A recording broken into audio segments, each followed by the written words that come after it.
Welcome, and yet again, it's top of the week, it's Wednesday, and it is Leadership Roundtable. The topic always is humanizing transformation. So great to have you join me, and I will now share screen, and we shall crack on.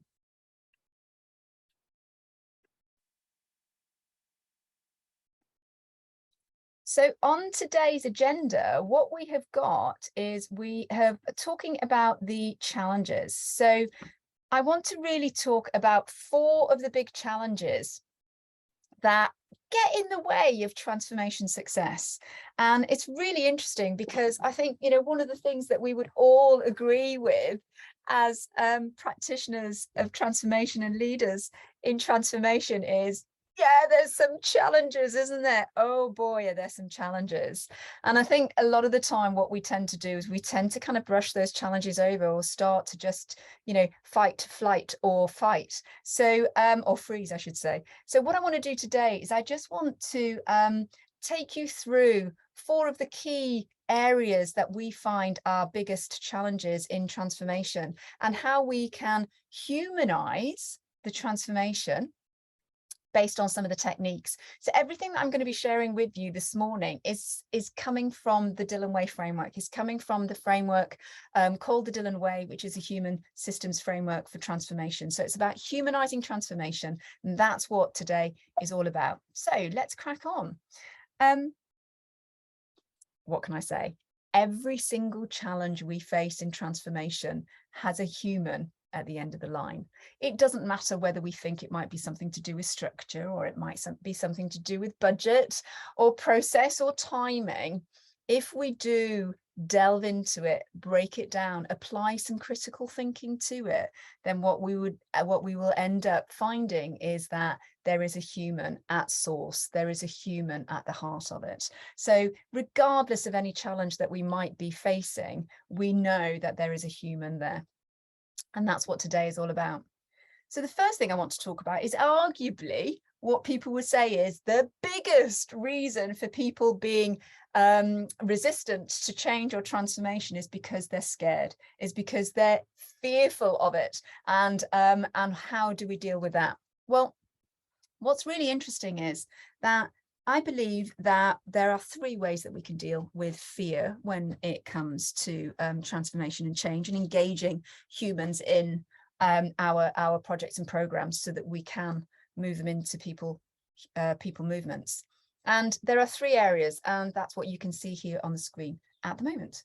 The first one is what we call a conversational inquiry. And conversational inquiry is perhaps somebody that is not just fearful, but there might be a little bit of vulnerability there as well.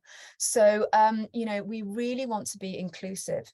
So what we do here is we support that individual with what we call conversational inquiry. And conversational inquiry is essentially when we enter into conversations with that person and we say, tell me more about that, or what does that look like? Now, what you can see in those 2 inquiries is, tell me more about that, incredibly broad. What does that look like? Incredibly broad. So we're allowing a real openness and inclusivity for this individual to engage. Conversational inquiry, really, really important and valuable. The next element to address fear is what we call critical thinking. And critical thinking is where we apply the what, why, how. Yeah, so we can actually use these words. When we're in conversational inquiry, when we might feel that it's not just fear, but there's also a little bit of vulnerability involved, we don't necessarily want to say, ask questions like, why are you doing that? Or how do you do that? Or why do you think that? Because that can be challenging. So we want to keep it very, very broad. If there isn't necessarily that vulnerability, if we might be working with a leadership group or a team, then we might be able to apply critical thinking. So why do you think that? How does that work? What does that look like? So really focusing in a little bit more and having a little bit of structure. And then we have what I call challenging the assumptions. And this is arguably with a group that you might already have a level of stakeholder engagement with, just a level of trust in the conversation and in the community that you have together as a team. And that's when we want to be challenging our assumptions. Is that way of thinking valuable to what we're talking about, to the transformation, to the ambition? Is that helpful? Are the processes and the behaviors that we're performing at the moment really going to accelerate or contribute to success? So it's challenging the assumptions of thinking, challenging the assumptions of behavior, and we can also challenge, assumptions of process is within the organization. I think, when we're challenging assumptions, I always say to individuals and practitioners that this is something that we don't necessarily want to do to or with someone. This is really where we want to use techniques where we can support and encourage people to challenge their own assumptions, either for themselves or within the team. So conversational inquiry, very, very broad, inclusive. So use that if we've got a little bit of vulnerability. Critical thinking is really when we want to head straight into some of the what, the why, and the how. And challenging assumptions is where we really want to engage the individual with techniques so that they can challenge their own assumptions, build their awareness to challenge their own assumptions or the assumptions of the team. So those are 3 techniques that we use within the framework, the Dylan Way, to start to address fear. So that's the first big challenge.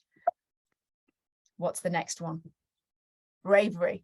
Now, bravery is arguably equally as important for us as a challenge, lack of bravery, lack of courage, as fear.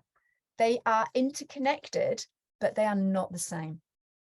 You could have and be working with an individual or a group that have a sense of fear, but you could have another group that don't necessarily have a fear factor, but they have a low bravery quotient. They have a low level of courage to lean in. That's slightly different. So what do we do in order to build that sense of courage, in order to build that bravery, that ability to step forward? Well, what we do is we engage in experimental practice. Now, experimental practice